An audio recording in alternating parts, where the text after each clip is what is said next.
السلام عليكم اخوان ورحمة الله وبركاته.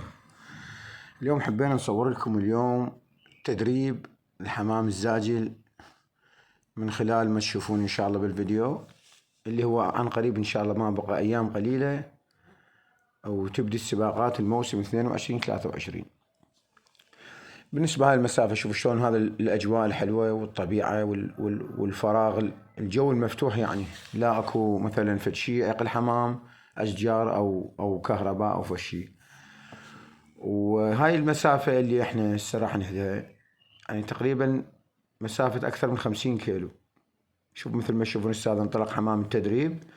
هذا الحمام يعني مدرب قبل يوم قبل ايام، انه احنا كل يوم قاعد نهد، بس اليوم حبيت اصور لكم هذا الفيديو لانه المسافة حلوة والجو كان هماته جميل، ومثل ما تشوفون الشمس طالعة والاجواء حلوة، والحمد لله والشكر انه الحمام كانت الاجواء شمالية، ودائما الجو الشمالي انه يكون به الحمام نشط واكثر فعالية وعطاء اكثر يصير، حتى يعني له رغبة بالطيران، بالمنافسة بالسباقات.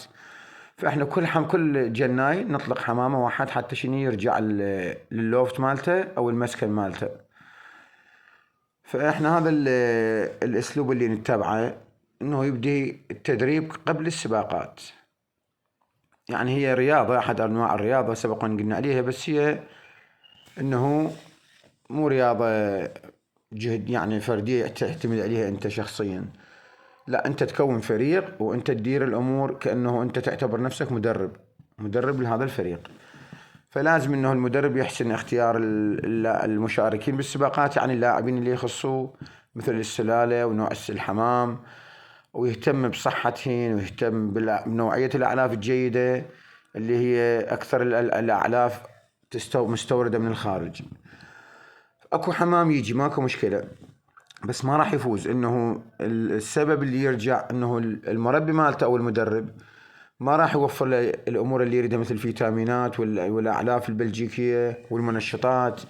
يعني كل احنا نعرف حتى على مستوى الرياضة إنه أغلب الرياضيين بأثناء الرياضة يعني يتعاطون أو يأخذون المنشطات والأكل الجيد والفيتامينات حتى يوصل للي يريده.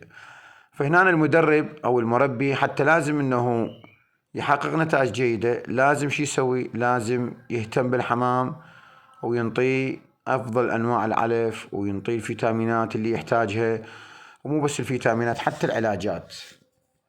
يعني اكو علاجات لازم تتعالجها قبل ما تدخل السباقات، مثل التنفسي، مثل السالمونيلا، مثل الكنكر. هاي الامور انت واجب عليك تعالجها حتى تجهزها، حتى الحمام يدخل مضمار السباق، حتى انه يكون صحته جيدة جدا ويخوض السباقات بنشاط وقوة افضل. حتى تحقق نتائج افضل لازم انت تتبع هاي الامور، وتكون لك فريق جيد جدا من السلالة، من النوع، من العدد. وكل ما يكون عدد قليل كل ما راح يخف عليك التكلفة ويخف عليك التعب، وتحقق نتائج ان شاء الله طيبة. واحنا دائما متواصلين وياكم فيديوهات، احنا هواي امور ان شاء الله يعني نتخذها، انه نصور فيديوهات، نقاطع فيديو حتى خارج المكانات، خارج او عند بعض المربين. فإن شاء الله نتواصل وياكم ونتمنى لكم الموفقية، وإن شاء الله تحققون نتائج أفضل جميع المجالات ضمن مجال تربية الحيوانات، السباقات، تحقيق نتائج جيدة.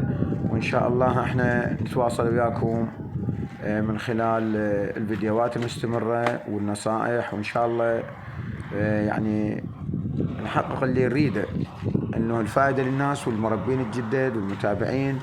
وكلش ممنون عندكم ان شاء الله على متابعتكم والاستمرار رغم الانقطاع بالقناة، بس ان شاء الله ما راح ننقطع ونتواصل وياكم ان شاء الله، ونتمنى لكم الموفقية والنجاح بجميع المجالات. شكرا لكم، تحياتي للجميع، مع السلامة.